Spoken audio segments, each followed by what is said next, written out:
The Sahara has 3 zones based on the amount of rainfall received: the northern, Mediterranean, central and southern zones. There are 2 transitional zones: the Mediterranean Sahara Transition and the Sahel Transition Zone. 50. The Saharan flora comprises around 2,800 species of vascular plants. Approximately a quarter of these are endemic. About half of these species are common to the flora of the Arabian deserts. 51.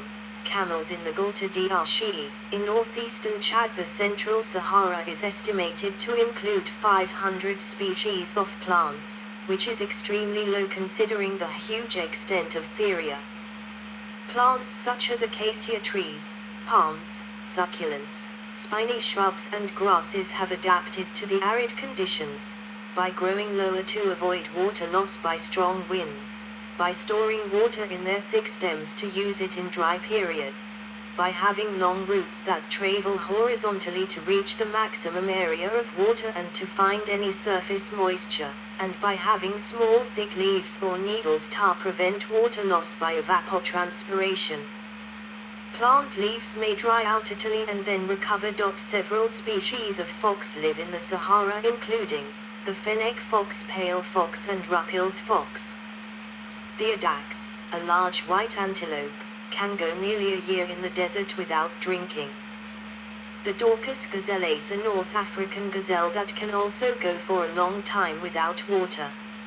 Other notable gazelles include the Him gazelle and Damar gazelle. The Saharan cheetah, Northwest African cheetah, lives in Algeria, Togo, Niger, Mali, Benin, and Burkina Faso. There remain fewer than 250 mature cheetahs, which are very cautious, fleeing any human presence. The cheetah avoids the sun from April to October, seeking the shelter of shrubs such as balanites and acacias.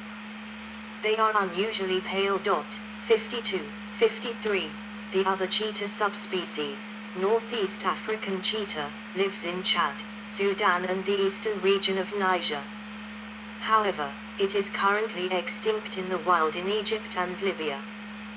There are approximately 2,000 mature individuals left in the wild. Night Hanubari Oasis Lake, with native grasses and date palms. Other animals include the monitor lizards, hyrax, sand vipers, and small populations of African wild dog, 54, in perhaps only 14 countries, 55, and red-necked ostrich. Other animals exist in the Sahara, birds in particular, such as African silverbill and black-faced firefinch, among others. There are also small desert crocodiles in Mauritania and the Endi Plateau of Chad. 56. The Devstalker scorpion can be 10 centimeters, 3.9 in, long. Its venom contains large amounts of agitoxin and cytotoxin and is vridongerous. However, a sting from this scorpion rarely kills a healthy adult. The Saharan silver ant is unique in that due to the extreme high temperatures of their habitat, and the threat of predators, the ants are active outside their nest for only about 10 minutes per day. 57. Dromedary camels and goats are the domesticated animals most commonly found in the Sahara. Because of its qualities of endurance and speed, the dromedary is the favorite animal used by nomads. Human activities are more likely to affect the habitat in areas of permanent water, oases, or where water comes close to the surface. Here, the local pressure on natural resources can be intense. The remaining populations of large mammals have been greatly reduced by hunting for food and recreation. In recent years, development projects have started in the deserts of Algeria and Tunisia using irrigated water pumped from underground aquifers. These schemes often lead to soil degradation and salinization. Researchers from Hacettepe University have reported that Saharan soil may have bioavailable iron and also some essential macro and micronutrient elements suitable for use as fertilizer for growing wheat. 58. History. Saharan rock art in the Fezzan people lived on the edge of the desert thousands of years ago. 59. since the end of the last glacial period. In the central Sahara, engraved and painted rock art were created perhaps as early as 10,000 years ago, spanning the Pubalin period, Kelesif period, Roundhead period, Pastoral period, Capitoline period, and Camelin period. 60. The Sahara was then a much wetter place than it is today. Over 30,000 petroglyphs of river animals such as crocodiles, 61, survive, with half found in the Tassili Enaja in southeast Algeria. Fossils of dinosaurs, 62, including Afrovenator jobaria and Ouranosaurus, have also been found here. The modern Sahara, though, is not lush in vegetation, except in the Nile Valley, at a few oases, and in the northern highlands, where Mediterranean plants such as the olive tree are found to grow. It was long believed that the region had been this way since about 1600 BCE, after shifts in Earth's axis increased temperatures and decreased precipitation, which led to the abrupt desertification of North Africa about 5,400 years ago. 35. Kiphians. The Kiphian culture is a prehistoric industry, or domain, that existed between 10,000 and 8,000 years ago in the Sahara, during the Neolithic subpluvial. Human remains from this culture were found in 2000 at a site known as Gobero, located in Niger in the Tenir Desert. 63. The site is known as the largest and earliest grave of Stone Age people in the Sahara Desert. 64. The Kiphians were skilled hunters. Bones of many large savanna animals that were discovered in the same area suggest that they lived on the shores of a lake that was present during the Holocene wet phase, a period when the Sahara was verdant and wet. 64. The Kiphian people were tall, standing over 6 feet in height. 63. Craniometric analysis indicates that this early Holocene population was closely related to the late Pleistocene Iberomaurusians and early Holocene Capsians of the Maghreb, as well as mid-Holocene Micta groups. 65. Traces of the Kiphian culture do not exist after 8,000 years ago, as the Sahara went through a dry period for the next 1,000 years. 66. After this time, the Tenerian culture colonized the area. Tenerians. Gobero was discovered in 2000 during an archaeological expedition led by Paul Serrano, which sought dinosaur remains. 2 distinct prehistoric cultures were discovered at the site: the early Holocene Kiphian culture, and the middle Holocene Tenerian culture. The post-Kiphian desiccation lasted until around 4600 BCE, when the earliest artifacts associated with the Tenerians have been dated to. Some 200 skeletons have been discovered at Gobero. The Tenerians were considerably shorter in height and less robust than the Kiphians. Craniometric analysis also indicates that they were osteologically distinct. The Kiphian skulls are akin to those of the late Pleistocene Iberomaurusians, early Holocene Capsians, and mid-Holocene Micta groups, whereas the Tenerian crania are more like those of Mediterranean groups. 67, 68. Graves show that the Tenerians observed spiritual traditions, as they were buried with artifacts such as jewelry made of hippo tusks and clay pots. The most interesting find is a triple burial, dated to 5,300 years ago, of an adult female and 2 children, estimated through their teeth as being 5 and 8 years old, hugging each other. Pollen residue indicates they were buried on a bed of flowers. The 3 are assumed to have died within 24 hours of each other, but as their skeletons hold no apparent trauma, they did not die violently, and they have been buried so elaborately unlikely if they had died of a plague. The cause of their deaths is a mystery. Uzusfana and village of Tagit Tashwinat Mummy. Wan Muhagyag appears to have been inhabited from at least the 6th millennium BCE to about 2700 BCE, although not necessarily continuously. 69. The most noteworthy find at Wan Muhagyeg is well-preserved mummy of a young boy of approximately 2 years old. The child was in a fetal position, then embalmed, then placed in a sack made of antelope skin, which was insulated by a layer of leaves. 70. The boy's organs were removed, as evidenced by incisions in his stomach and thorax, and an organic preservative was inserted to stop his body from decomposing. 71. An ostrich egg-shell necklace was also found around his neck. 69.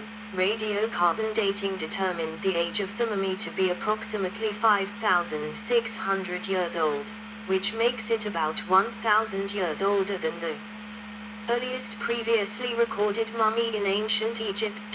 72. In 1958-59, an archaeological expedition led by Antonio Asensi conducted anthropological, radiological, histological and chemical analyses on the Wan Muhagyeg mummy. The team claimed that the mummy was a 30-month-old child of uncertain sex who possessed negroid features. Note: negroid is derived from a disproven theory of biological race, and modern genetics has since rendered such terminology obsolete. 73. 74. A long incision on the specimen's abdominal wall also indicated that the body had been initially mummified by evisceration and later underwent natural desiccation. 75. A more recent publication referenced a laboratory examination of the cutaneous features of the child mummy in which the results verified that the child possessed a dark skin complexion. 76. One other individual, an adult, was found at Wan Muhagyeg, buried in a crouched position. 69. However, the body showed no evidence of evisceration or any other method of preservation. The body was estimated to date from about 7,500 BP. 77. Nubians. Beniasm, a holy city surrounded by thick walls in the Algerian Sahara during the Neolithic era, before the onset of desertification around 9,500 BCE. The central Sudan had been a rich environment supporting a large population ranging across what is now Bara Desert, like the Wadi el-Qaab. By the 5th millennium BCE, the people who inhabited what is now called Nubia were full participants in the agricultural revolution, living a settled lifestyle with domesticated plants and animals. Saharan rock art of cattle and herdsmen suggests the presence of a cattle cult like those found in Sudan and other pastoral societies in Africa today. 78. Megaliths found at Nabtar Playa are overt examples of probably the world's first known archaeoastronomy devices, predating Stonehenge by some 2,000 years. 79. This complexity, as observed at Nabtar Playa, and as expressed by different levels of authority within the society there, likely formed the basis for the structure of both the Neolithic society at Nabtar and the Old Kingdom of Egypt. 80. Archaeological evidence has attested that population settlements occurred in Nubia as early as the late Pleistocene era and from the 5th millennium BC onwards, whereas there is no or scanty evidence of human presence in the Egyptian Nile Valley during these periods, which may be due to problems in site preservation. 81. Egyptians. By 6000 BCE, predynastic Egyptians in the southwestern corner of Egypt were herding cattle and constructing large buildings. Subsistence in organized and permanent settlements in predynastic Egypt before middle of the 6th millennium BCE centered predominantly on cereal and animal agriculture, cattle, goats, pigs and sheep. Metal objects replaced prior ones of stone. Tanning of animal skins, pottery and weaving were commonplace in this era also. There are indications of seasonal or only temporary occupation of the El Fayum in the 6th millennium BCE, with food activities centering on fishing, hunting and food gathering. Stone arrowheads, knives and scrapers from the era are commonly found. 82. Burial items included pottery, jewelry, farming and hunting equipment, and assorted foods including dried meat and fruit. Burial in desert environments appears to enhance Egyptian preservation rites, and the dead were buried facing due west. 83. Several scholars have argued that the African origins of the Egyptian civilization derived from pastoral communities which emerged in both the Egyptian and Sudanese regions of the Nile Valley in the 5th millennium BCE. 84. By 3400 BCE, the Sahara was as dry as it is today, due to reduced precipitation and higher temperatures resulting from a shift in Earth's orbit. 35.